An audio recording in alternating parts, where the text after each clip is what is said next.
കുട്ടികളെ, അറബി പരീക്ഷയുമായി ബന്ധപ്പെട്ട് ഒരു വീഡിയോ നാം ചെയ്തിരുന്നു. അതിൻ്റെ രണ്ടാമത്തെ പാർട്ടാണിത്. നിങ്ങൾക്കറിയാവുന്നതുപോലെ തന്നെ അറബി ഭാഷ അല്ലെങ്കിൽ അറബി ലാംഗ്വേജിൽ മാർക്ക് വാങ്ങുക എന്നുള്ളത് വലിയ ബുദ്ധിമുട്ടുള്ള കാര്യമൊന്നുമല്ല. അത് നിങ്ങൾ +1 തെളിയിച്ചതാണ്. ഉദാഹരണം പറഞ്ഞാൽ അറബിയിൽ എപ്പോഴും ചോദിക്കുന്നൊരു ചോദ്യമാണ് ഹിവാർ, സംഭാഷണം. ഇപ്പോൾ ഹിവാർ ചോദിക്കുമ്പോൾ നിങ്ങൾ ഒരു മോഡൽ പഠിച്ചു വെച്ചാൽ മതി. അസ്സലാമു അലൈക്കും വഅലൈക്കും അസ്സലാം, കൈഫുൽ ഹാൽ, സൈൻ, അൽഹംദുലില്ലാ, വഅൻത യാ ഹബീബി തയ്യിബ്, ഇലാ അയ്ന തദ്ഹബു, അദ്ഹബു ഇലൽ കുല്ലിയ. ഇതൊക്കെ ആർക്കും എഴുതാൻ പറ്റും അല്ലേ? പിന്നെന്ത് എഴുതാം? അവസാനത്തിൽ മഅസ്സലാമ ഇലൽ ലിഖാ,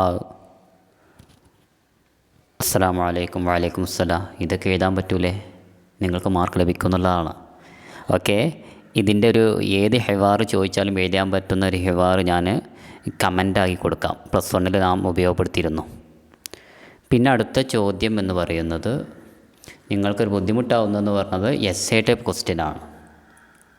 സാധാരണ എസ്സേ ടൈപ്പ് ക്വസ്റ്റ്യനിൽ ഞാൻ ചോദ്യങ്ങളൊക്കെ നോക്കിയപ്പോൾ കണ്ടിട്ടുള്ളത് അറബി ഭാഷയുമായി ബന്ധപ്പെട്ടൊരു ചോദ്യം എന്തായാലും ഉണ്ടാവും എന്നുള്ളതാണ്.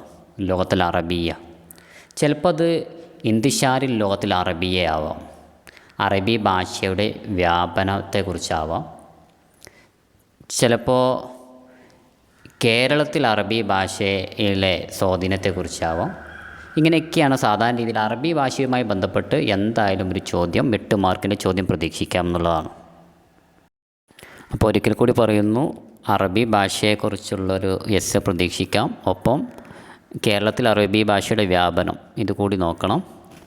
ഇനി അഥവാ നിങ്ങൾക്ക് നിങ്ങൾ ഇതിൽ ഹിൻസുകളൊക്കെ തന്നിട്ടുണ്ടാവും, അതൊക്കെ വെച്ച് എഴുതിയിട്ടുണ്ട്. നിങ്ങൾ ഇന്ന് തന്നെ അറബി ഭാഷയെക്കുറിച്ച് പഠിക്കാം. അറബി ഭാഷാ ദിനം എന്നാണ്? ഒന്ന് കമൻറ്റ് ചെയ്യൂ. എന്നാണ് അറബി ഭാഷാ ദിനം? എല്ലാവർക്കും അറിയുന്ന ചോദ്യമാണ്. അതായത് ചിലപ്പോൾ ഒരു മാർക്കിന് മുമ്പ് ചോദിച്ചിട്ടുണ്ട്. ഡിസംബർ 18 എല്ലാവർക്കും അറിയാലോ. ഓക്കെ, നോക്കാം. ഇനി അഥവാ ഒന്നും കിട്ടുന്നില്ല എങ്കിൽ ചെയ്യേണ്ട കാര്യം, അതായത് അവസാനത്തെ അടവ് എന്നുള്ള നിലയ്ക്ക് നമുക്കൊരു കാര്യം ചെയ്യാൻ പറ്റും. ഇത് ഏത് എസ്സേ വന്നാലും നിങ്ങൾ ചെയ്യേണ്ട കാര്യമാണ്. മാത്രമല്ല എല്ലാ ചോദ്യത്തിനും ഉത്തരം എഴുതണം. ഇപ്പോൾ ഓപ്ഷന് 10 ചോദ്യത്തിൽ 9 എഴുതാണ്ടോ, അല്ലെങ്കിൽ 10 നിങ്ങൾ എഴുതണം. മനസ്സിലായോ? വൺ വേർഡ് ഒരിക്കലും എല്ലാ ചോദ്യത്തിനും അറ്റൻഡ് ചെയ്യണം. പിന്നെ മറ്റൊരു കാര്യം, എക്സാമിന് ചെയ്യേണ്ട കാര്യം, ഇപ്പോൾ 3 കാര്യങ്ങളൊക്കെ ചിലപ്പോൾ ചോദിക്കുള്ളൂ. അപ്പോൾ നിങ്ങൾ 4ഓ 5ഓ കാര്യങ്ങൾ എഴുതി വെക്കുക. കാരണം നിങ്ങൾക്ക് അറബിക്ക് എഴുതാൻ സമയമുണ്ടാവും, ഏതെങ്കിലും 5 കാര്യങ്ങൾ എഴുതാണ്ടാവും. അപ്പോൾ നിങ്ങൾ 6ഓ 7ഓ കാര്യങ്ങൾ എഴുതി വെക്കണം. മനസ്സിലായി? അത് പരീക്ഷയിൽ ശ്രദ്ധിക്കേണ്ട കാര്യമാണ്. 3 ചോദിക്കുള്ളൂ. അപ്പോൾ 3 1 തെറ്റിയാൽ അതിൻ്റെ മാർക്ക് പോകുമല്ലോ. നിങ്ങളൊരു 4 എഴുതി വെച്ചിട്ടുണ്ട്, 4 3 ശരിയാവുമല്ലോ. അതുകൊണ്ടാണ് ഇത് ശ്രദ്ധിക്കാൻ പറഞ്ഞിട്ടുള്ളത്. പിന്നെ പ്രത്യേകം ശ്രദ്ധിക്കേണ്ടത് എല്ലാ ചോദ്യങ്ങൾക്കും ഉത്തരം എഴുതായി. അറിയില്ലെങ്കിൽ പോലും എന്തെങ്കിലും ഉത്തരം എഴുതണം എന്നുള്ളതാണ്. എന്നാലാണ് അവർ ഒരു മാർക്ക് 1/2 മാർക്കെങ്കിലും നിങ്ങൾക്ക് ഇട്ടുതരാൻ പറ്റുള്ളൂ. അത് എല്ലാ എക്സാമിനും ശ്രദ്ധിക്കേണ്ട കാര്യമാണ്. ഇനിയാണ് നാം ട്രിക്ക് പറയാൻ പോകുന്നത്. അറബി ഭാഷയെക്കുറിച്ച് ചോദിക്കുകയാണ്. നിങ്ങൾ ആദ്യത്തെ കാര്യങ്ങളൊക്കെ എഴുതി. ഇത് ആർക്കും പറഞ്ഞു കൊടുക്കണ്ട കേട്ടോ. നിങ്ങൾ നമ്മുടെ ചാനൽ കാണുന്ന ആളുകൾക്കൊരു മാത്രം മതി. ഇനി നിങ്ങൾ എഴുതുന്നു, ലോകത്തിൽ അറബിയ ഹിയ ലോകത്തിൽ ഖുർആൻ കരീം. അറബി ഭാഷ എന്ന് പറയുന്നത് ഖുർആനിൻ്റെ ഭാഷയാണെന്ന് എഴുതുന്നു. ലോകത്തിൽ അറബിയ ഹിയ ലോകത്തിൽ ഖുർആൻ കരീം എന്ന് എഴുതുന്നു. ശേഷം അൽ ഖുർആൻ ഹുവ കലാമുള്ള, ഖുർആൻ എന്ന് പറയുന്നത് അള്ളാഹുവിൻ്റെ കലാമാണെന്ന് എഴുതുന്നു. പിന്നീട് എഴുതുന്നു കമാ ഖാല അല്ലാഹു തആല, അല്ലാഹു തആല പറഞ്ഞതുപോലെ എന്ന് എഴുതിയിട്ട് നിങ്ങൾക്ക് ഖുർആനിലെ പിന്നെ ഏതൊക്കെ ആയത്തുകളാണ് അറിയുന്നത് അതൊക്കെ എഴുതി വെക്കുന്നു. മനസ്സിലായോ? യാസീനാണ് അറിയുന്നതെങ്കിൽ അത് എഴുതി വെക്കുന്നു. ചുരുക്കി പറഞ്ഞാൽ ഒന്നും എഴുതാതിരിക്കരുത്. എസ്സേ ചോദിച്ചു കഴിഞ്ഞാൽ എന്തെങ്കിലുമൊക്കെ എഴുതി വെക്കണം. അതാണ് ഞാൻ ഇങ്ങോട്ട് ആദ്യമായി ഉണർത്താനുള്ളത്. ഓക്കെ, ഇനി അടുത്തൊരു എസ്സേ പ്രതീക്ഷിക്കുന്നതാണ് ഒരു മുദക്കറത്തിന് ഇസ്തിഹ്സാനിയ, നാമു വലാ തസ്ഖിലു എന്ന മൻലൂമിനെ കുറിച്ചൊരു മുദക്കറത്തിന് ഇസ്തിഹ്സാനിയ. അതേപോലെയാണ് എന്താണ്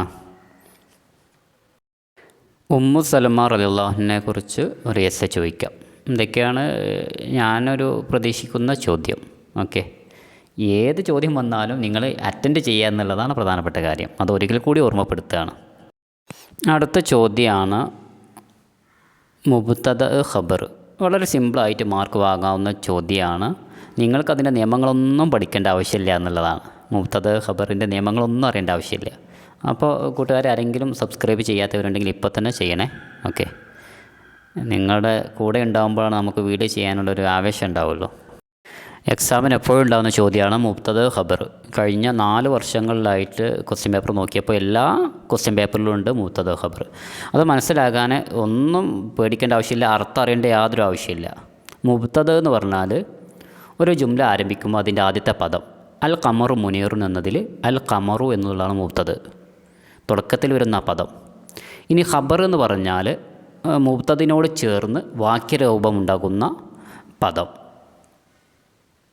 ഓക്കെ, മുബ്തദിനോട് ചേർന്നുള്ള ആ പദത്തെയാണ് ഖബർ എന്ന് പറയുക. അപ്പോൾ അൽ ഖമറു മുനീറുൻ എന്ന് പറഞ്ഞാൽ തുടക്കത്തിലുള്ള ആ പദം മുബ്തദവും മുനീർ എന്നുള്ള പദം അതിൻ്റെ ഖബറുമാണ്. ഓക്കെ, അപ്പോൾ ഖബർ എന്ന് പറഞ്ഞാൽ മുബ്തദിനെ സംബന്ധിക്കുന്ന വാർത്തകളെയാണ് ഖബർ എന്ന് പറയുക. അർത്ഥം പൂർണ്ണമായിരിക്കും.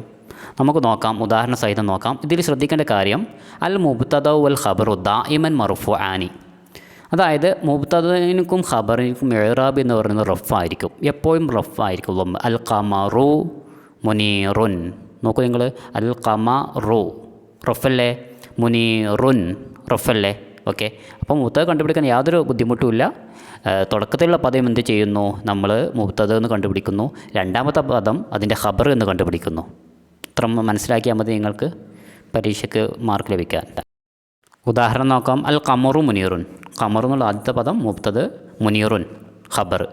അൽ ഹിന്ദു ദൗലത്തുൻ കബീറത്തുൻ, ഇന്ത്യ എന്ന് പറയുന്നത് വലിയ വിശാലമായിട്ടുള്ളൊരു രാജ്യമാണ്. അപ്പോൾ അൽ ഹിന്ദു എന്നുള്ളത് ആദ്യത്തെ പദം മുബ്തദ, ദൗലത്തുൻ ഖബർ. അൽ അറബിയ്യത്തു ലുഗത്തുൻ ആലമിയ, അറബി എന്ന് പറയുന്നത് ലോകഭാഷയാണ്. അപ്പോൾ അതിൻ്റെ ആദ്യത്തെ പദമായിട്ടുള്ള അറബി മുബ്തദ, അതിൻ്റെ ഖബർ ലുഗത്തുൻ. അൽ ഹുനൂദു ഇഖ്വത്തുൻ, ഇന്ത്യക്കാർക്ക് സഹോദരി സഹോദരന്മാരാണ്. അപ്പോൾ അൽ ഹുനൂദു എന്നുള്ളത് ആദ്യത്തെ പദം മുബ്തദ, രണ്ടാമത്തെ പദം ഖബർ.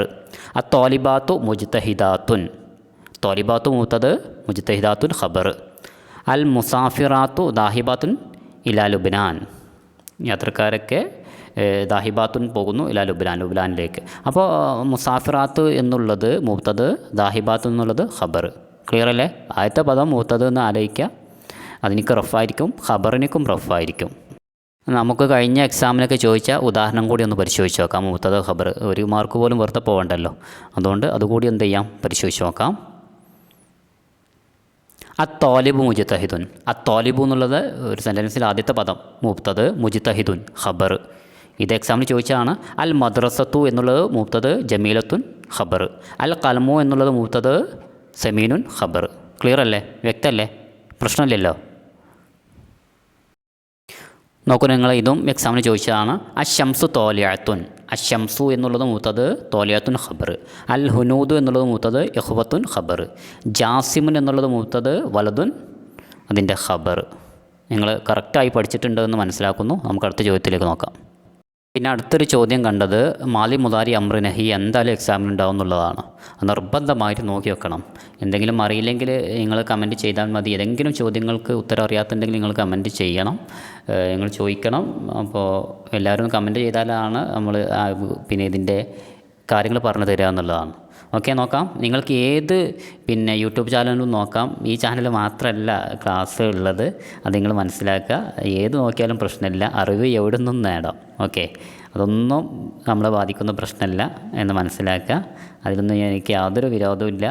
നിങ്ങൾക്ക് ഏതാണ് പഠിക്കാൻ സുഖം എന്നുണ്ടെങ്കിൽ അതിനനുസരിച്ച് നിങ്ങൾക്ക് നോക്കാവുന്നതാണ്. അടുത്ത ചോദ്യമാണ്, അറബി ഭാഷയിൽ നിന്ന് നമ്മുടെ ഭാഷയായിട്ടുള്ള മലയാളത്തിലേക്ക് സ്വീകരിച്ച ഏതാനും പദങ്ങൾ. ഒരു 4 പദങ്ങളോ 5 പദങ്ങളൊക്കെ ആയിരിക്കും എക്സാമിന് ചോദിക്കുക. അപ്പോൾ അറബി ഭാഷയിൽ നിന്ന് നമ്മുടെ ഭാഷയിലേക്ക്, മലയാളത്തിലേക്ക് നമ്മൾ ധാരാളം പദങ്ങൾ സ്വീകരിച്ചിട്ടുണ്ട്. ഒരു 5 പദങ്ങളായിരിക്കും ചോദിക്കുക. നിങ്ങൾ എന്തായാലും ഒരു 6 or 7 വാക്കുകൾ പഠിച്ചു വെക്കാം. അഥവാ തെറ്റിക്കഴിഞ്ഞാൽ മാർക്ക് പോകില്ലല്ലോ. വളരെ സിമ്പിളായിട്ട് പഠിച്ചു വെക്കാവുന്ന പദങ്ങളാണിത്. എല്ലാ ചോദ്യപേപ്പറിലും കണ്ടൊരു ചോദ്യം കൂടിയാണിത്.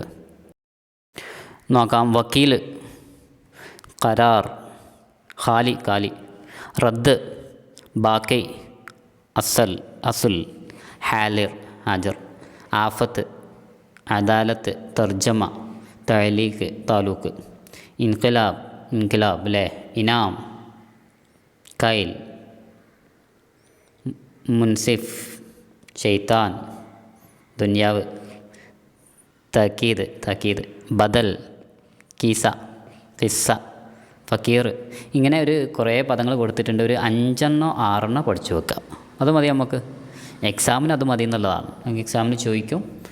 അപ്പോൾ ഇത്രയും കാര്യങ്ങളാണ് ഇപ്പോൾ ഈ വീഡിയോയിൽ പറയുന്നത്. നമുക്ക് അടുത്ത വീഡിയോ ആവശ്യമെങ്കിൽ ചെയ്യാം. Thank you all.